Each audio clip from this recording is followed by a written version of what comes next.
Masih masalah, setiap itu juga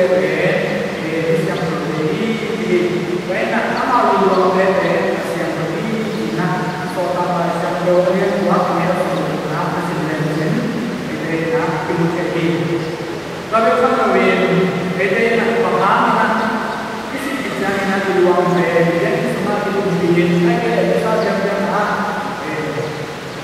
sao chậm chậm là có quảng bá cái nào từ một đi nha cái đây là cái này là có cái sự sản xuất từ trên và xì máy ăn tỏi cái nào cái đây là sản xuất từ sản phẩm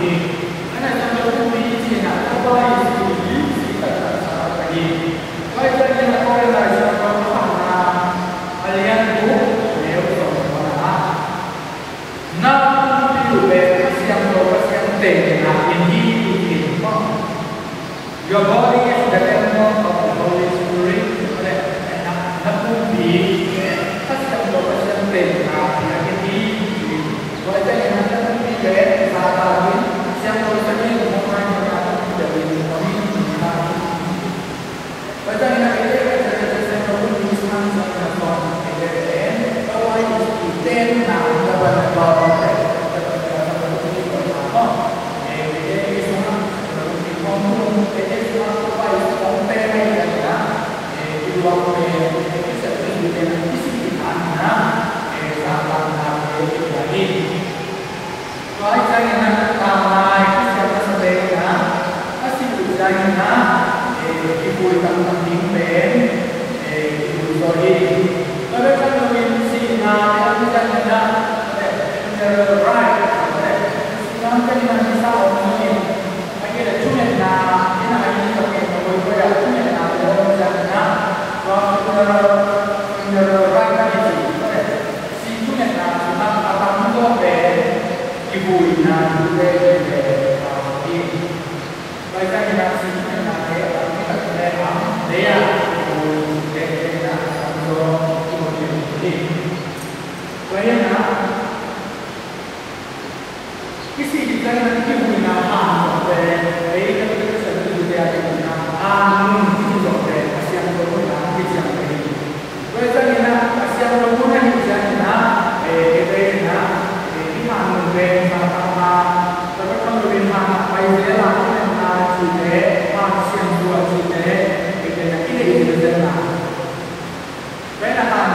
mùi dòng về chúng ta thì các bạn thì đấy là ăn những cái dòng bên xe ô tô thì nó là việc đó để xe ô tô thì các sản phẩm của bạn thì để cái dòng để ăn qua tàu thì nó về có ba cái mô thì nó để các bạn cái đây là xe ô tô thì bất cứ chất không trả về nó ăn để cái dòng của cái gì không cho các tham gia viên ở đây là cái gì thì chẳng hạn nó để xin vui na zon lo ban thế to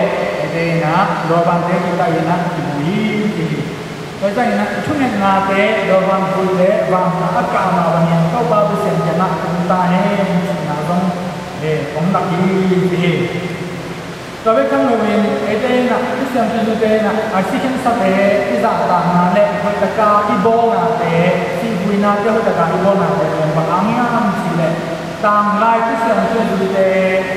Paul pi hana uk na hana có phải dùng uk na hana wa bol siap na để tập có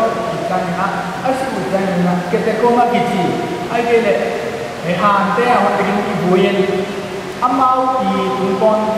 mình tôi bảo với sản phẩm na pa tôi na thế dùng giá tăng na thế dùng mình đi sao cái na thế dùng cái này thế rồi cái na để tua các bạn dùng này cái phần này na uni tu yang dong cái sản phẩm như thế na Asikin sampai ben, sama nato, kalau kita nak, dia kena beli nak, hari ini anak kita beli nak, dibeli. Tapi kalau kita nak beli ben nak, banyak sih. Lagi sambil beli ini nuntang, ini lagi kita beli nak, ini lagi kita nak, kalau turun nuntang nak sih, lagi nak beli. Kalau kita nak cuma nak beli, bila beli nak beli, soalnya nak banyak.